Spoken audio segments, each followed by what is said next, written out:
the medical system is more than ever in crisis. If you don't want to be part of the game, you can wait.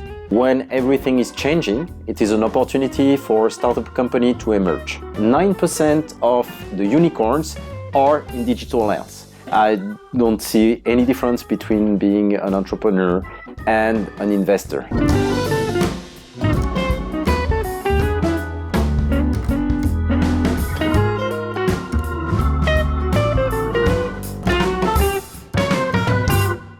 Bonjour dear viewers, we're back with our new episode of Digital Health Interviews, and we have a really amazing guest for you today. His name is Didier Tranchier. Hello Didier. Hello, bonjour à tous. Let's start with your short intro. Please tell us a little bit about your background and your experience. Okay, so I'm new to digital health. Before digital health, I used to work with for internet startups. I'm a serial entrepreneur, and I have created my first startup in 2000 during and before the first bubble. And I was looking at artificial intelligence at that time to look at analyze images. The problem is that my first company didn't go as well as I planned.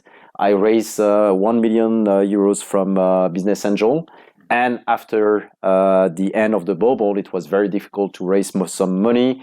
So VC came. I was fired from my first company, but went on the board of directors. And at the end of the day, the company was acquired by another group. And so my wife told me that I should not create another company. And for the first time of my life, I did not listen to my wife. I created another company and I invested my own money in different startups, in more than 30 different startups, in different markets all over the years. And after a family break 5 years ago, I met with Pascal Bécache, my co-founder, and we created Digital Pharma Lab as an accelerator of projects between pharma companies or medical devices manufacturers and digital startups. So, would you say right now you're more as an entrepreneur or more as an investor today? I would say more an entrepreneur, but for me, I don't see any difference between being an entrepreneur and an investor. And the reason is that as an investor, first, you see the market, you invest your money, and you help people develop their own companies. As an entrepreneur, I would say it's almost the same. Apart from the fact that you have to handle many problems every day, because for me, entrepreneur is just solving problems. I just realized that the word entrepreneur is a French word, right? That's right.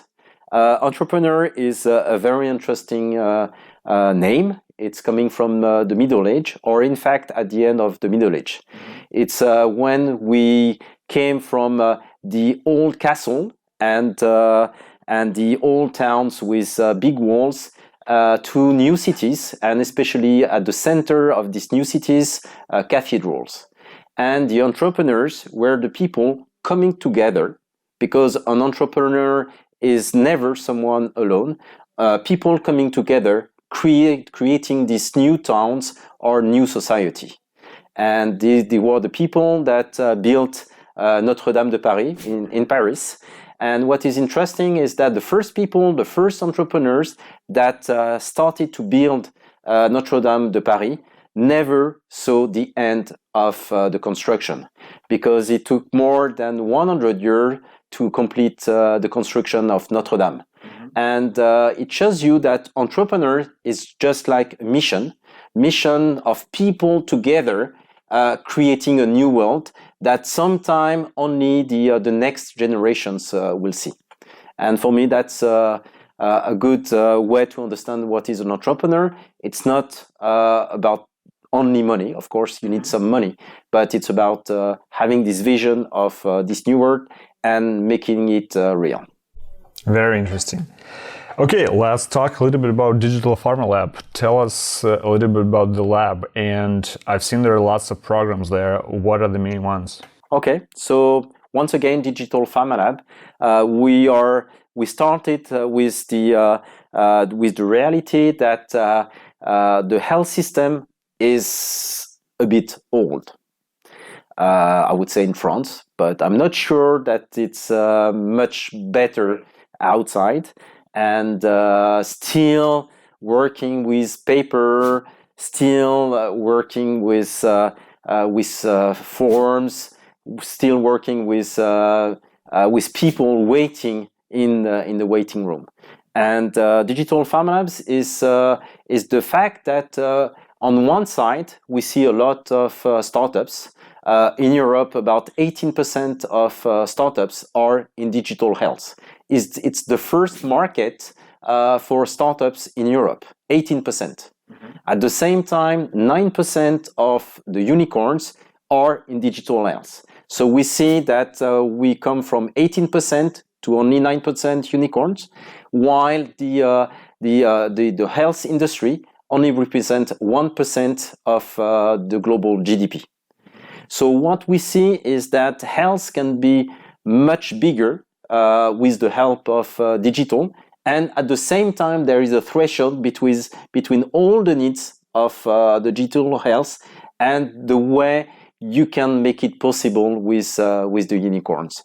So digital health is to help this digital startup to work with pharma company or medical device manufacturers, because we think that the go-to-market is very, very complex, and it's better to create cooperations between these companies.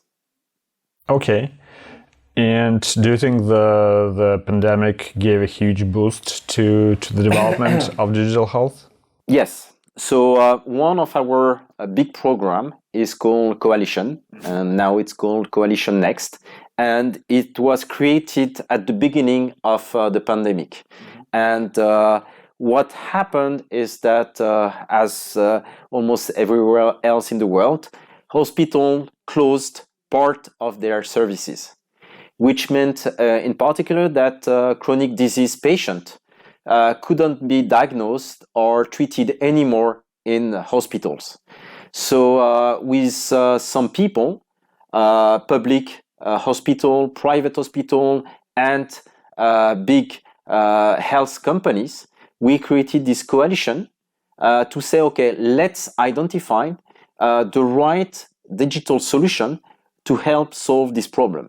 Meaning how to help diagnose or how to create a digital patient pathway to help people to continue to be cured even during the pandemic. And that's how we identified many startups that were deployed in hospital. And we see now, especially with the post-pandemic crisis, because now a lot of people from hospital want to move to other jobs, and there is a scarcity of resources.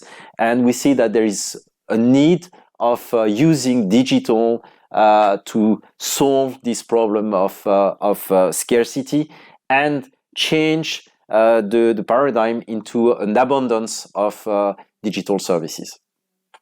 What's the business model for the Digital Pharma Lab? Are you asking for a specific fee for a program or asking for equity? Okay, so startups don't pay, hospital don't pay, and just the pharma companies and medical devices are paying for the organization of this corporation. And it means that when they see a need for a digital solution, they are paying us to create the call for project and also the analysis of the project, and then they will pay for the deployment of the solution. And why does it work is that, as you know, digital industry first they see the need to digitalize the patient pathway. They have the money to invest in this digital solution, because at the end of the day, when the system works, it has indirect benefit for these health industries. And while we know that, especially in France, public hospital, they don't have so much budget, and so that's why they're very happy to get these digital solutions that can be financed by these health industries. Okay. I wanted to ask you to give us a short introduction about digital health in France overall. Like, how well is it developed? Do you think it's moving fast enough? And also, not only technologically, but also regulatory and legislatively? That's a very good question. I think that we're not very good. Okay. So we're not so bad, but we're not very good. The main thing is that in France, everybody is quite happy. We are quite a rich country. Everything is going well, and before the pandemic, nobody saw the need, in fact, of transforming the system. That's why at the beginning of the pandemic, we saw that there was a crisis inside the government just to have face masks. We didn't get face masks before 6 months after the beginning of the pandemic. And we saw at that time that everything began to change. That in fact the health was important to everybody, and that we needed, in fact, to adapt to this new crisis and this new environment. So now that we are almost at the end of the pandemic, I'm not sure it is the end yet, but we are at least after this in this post-pandemic period. We think that everything is changing. So the government now see the transformation of the health system as a priority. We see that the medical doctors now are using telemedicine. They are not perfectly comfortable about that, but at least they are using that. And patients are really looking for new innovation. So everything is changing. It's changing very slowly, but now it's starting to move. And we see an alignment between the government, the main hospital, the medical doctors, and the patient to say, okay, let's move together. That's good. That's good for sure. Do you see, like, after, like you said, in the post-pandemic world, did this process slow down because people like, oh, we're back to normal life. I think we don't need to rush all those digital innovations. Okay, so first, just back to the question, there is no normal life, back to normal life. We're not back. Right. We are moving forward. I think that what we see in Paris, you are now in Paris, is that everybody is going to restaurants, is moving more than ever, because everybody is so happy to be alive and to enjoy this life, that in fact the activity is much better or more developed than ever before. And at the same time, there is also the big quit, where people want to do better job or job with more purpose. It is the fact that everything is moving right now. And at the same time, what we see is that the medical system is more than ever in crisis, because a lot of healthcare professionals are moving out of the hospital, and there is a need to change the system. And this need to change the system is just how to use more digital to make it work better. We think that the crisis is not a real crisis; it's just the beginning of a movement of digitalization of the system. And once we will digitalize the system, in fact, everything will work much better than before. Okay. I want to talk a little bit about investments since this is a very important topic for you. I follow lots of VCs and angels like on social media, and I see that some of them are like saying, okay, this is economic crisis right now. There is crazy inflation rates. Russia's aggression against Ukraine also make it worse. So let's keep our money and wait till the whole crisis ends and then start investing. And the others are opposite. They're saying, oh, right now is the perfect time to invest into technological startups and innovation. Which strategy would you prefer? Okay, so first let's analyze the situation. You're right, everything is changing. When everything is changing, it is an opportunity for a startup company to emerge. Now what we saw in the last years was a lot of startups, a lot of investment, and very high valuations. Mm-hmm. So the situation now is changing right now with the fact that we see some valuation going down, especially for the company that don't give the confirmation of their business model, while a company that have the confirmation of the market, their go-to-market and the business model are going very well. So for me, it's just a selection process, just what I lived in the year 2000.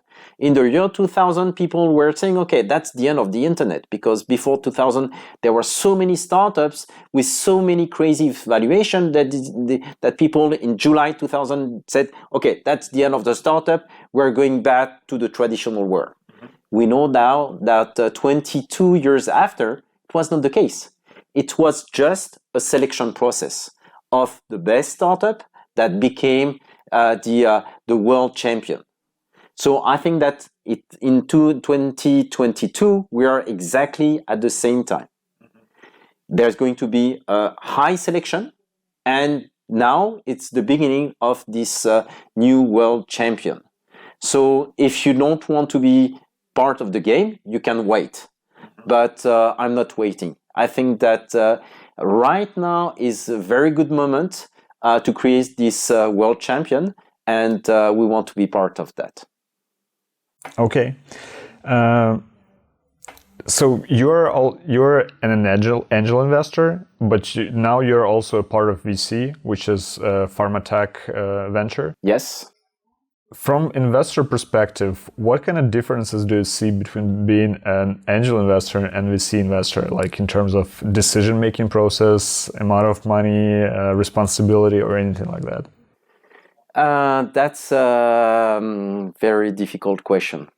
First, let's get back. Yes, my first experience is as a business angel investor, and usually, very often, the first investor in a startup company.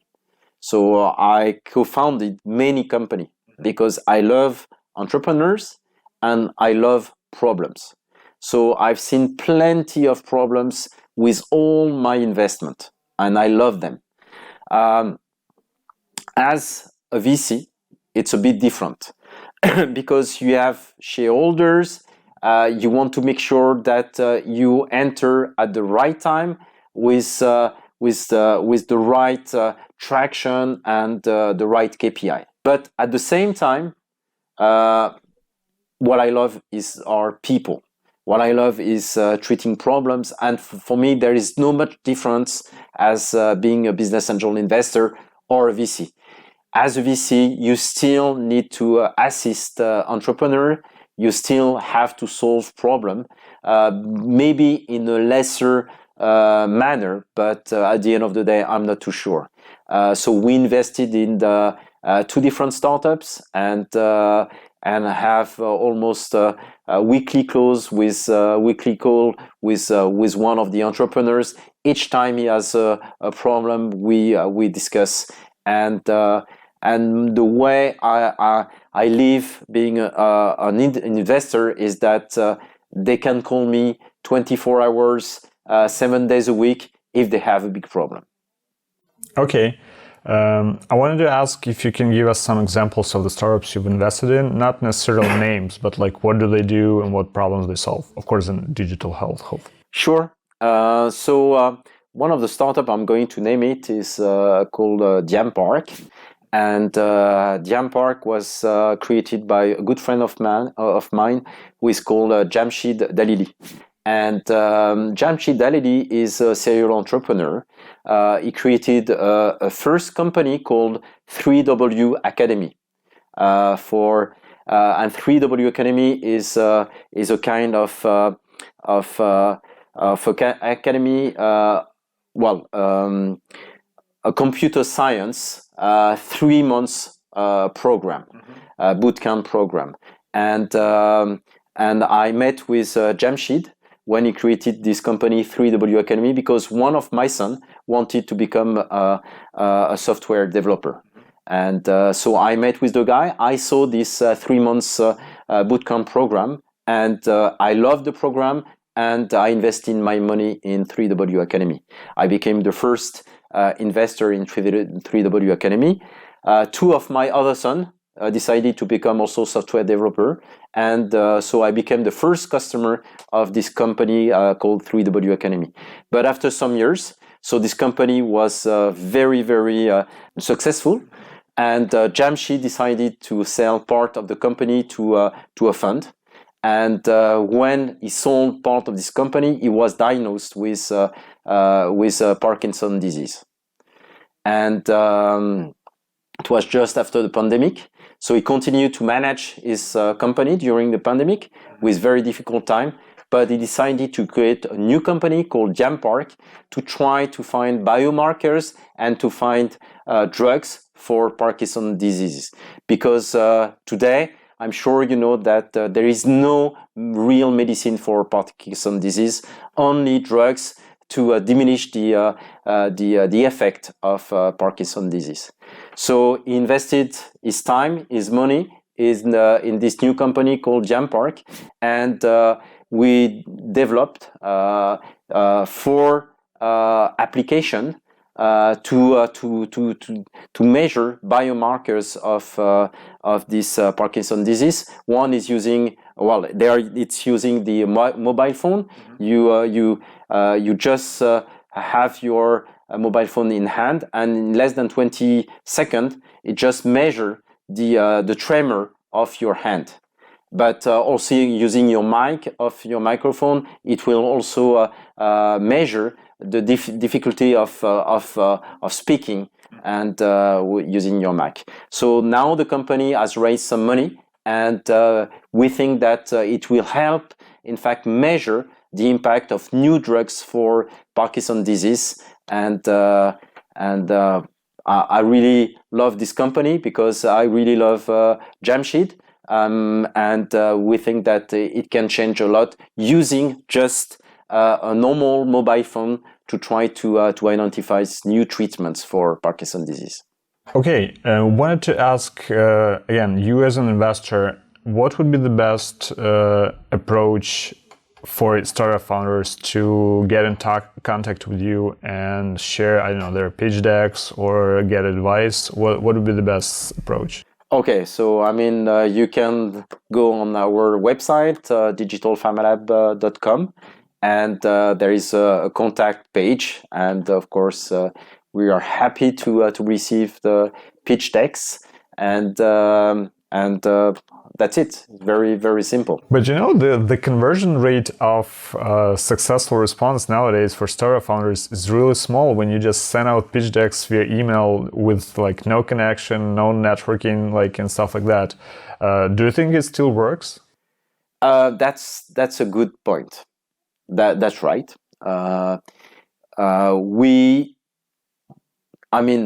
Have developing your network and having direct or indirect connection is very, very important. And if you just send an email or just send a pitch presentation, I usually look at every presentation I receive. But when you don't know the people, when you don't have the context of the pitch deck, it's very, very difficult. So that's why, just like we are meeting today, I think that still having the contact with some people, it is still very important, because investment is, at the end of the day, really about people and connection between people. It's not about pitch deck. Of course, pitch decks are very important, but it's just a way to see what is the language of the company, or the language of the entrepreneur. And but yes, you're right. The best is probably to have a first exchange, to have a first meeting, to go to the same event, or to meet physically, because once again, entrepreneur is more about a face-to-face and a man-to-man relationship. Finally, I wanted to ask about your opinion about digital health trends right now. And for example, you receive 5 pitch decks and you read just the header of them. Which direction would you probably take the first look when you see those pitch decks in digital health? Okay, I think that one of the big trend today is digital therapeutics. I think that the fact that digital can cure people or help cure people is something that I think is really great. And especially we're working of reimbursements of digital therapeutics in Germany. You had a video on the DIGA. It's going to be the same in France, in a few weeks from now. Really? Yes. And so I think that reimbursement and the fact that digital therapeutics is going to be part of this new digital health market is something that will change completely, because of course it's so obvious that digital can have an effect on our health, or at least make improve, of course, the patient pathway, the relationship with the healthcare professional, and help about the adherence and so on. So for us, I would say that digital therapeutics is probably one of the main hot topic right now. Okay. Finally, in the very end, I ask our guests to give some kind of piece of advice or recommendations to startup founders in digital health. What would you recommend? Yes, for me, first, creating a company is about not being alone. You have to start with a team. People that say, okay, I'm an entrepreneur, I'm the guy that is alone, and I'm going to see everything by myself. It's not possible. You have to find 1 or 2 or 3 partners that believe in you. The team is very, very important. The second thing is about making sure that you have people on the patient or healthcare professional working with you, because at the end of the day, what is probably unique about digital health, it's not like e-commerce where everything is about process. Here it's about people, it's about people suffering, and you have to include that part of the patient emotions inside your application or inside your company. So it's very important to create a real mix of let's say pure digital technology and this kind of emotions and of course power coming from this health industry. I agree. This is very important. Thank you, Didier. I think that was a really great interview. Thank you for your time. Thank you, Alex.